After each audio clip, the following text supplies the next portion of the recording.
po yung gagawin namin. So, ipapasok po namin ito sa chapel.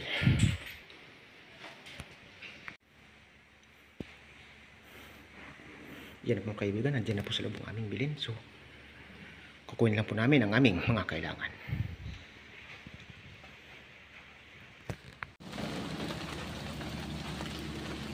So, ito po mga kaibigan yung ating mga halaman na ipapasok doon sa chapel na yun. Tapos ito po yung ating halaman na gagamitin sa ating bilin doon. Papasok na po natin siya mga kaibigan doon sa chapel. May kabayo ba? Hindi kabayo. Anong tawag dyan? Horse. Ayan, so natapos na kami mga kaibigan sa aming paggawa ng bilin dito sa chapel C. So ito ang aking kasama ay nagtatiles din po siya dito sa kabila. Ayan. So patapos na rin ho siya mga kaibigan. So ito lang po ang aming nagawa ng ating mga kasama yung aming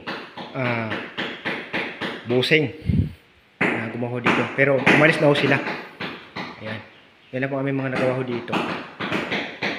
Pit Malo. So thank you so much sa inyo lahat mga kaibigan. Sa inyong walang sawang panonood ng aking mga video. Hanggang dito na lang po magtatapos ang maiksikong video. God bless us all mga kaibigan. Isang maulang umaga po sa inyong lahat. Bye-bye. Chewing!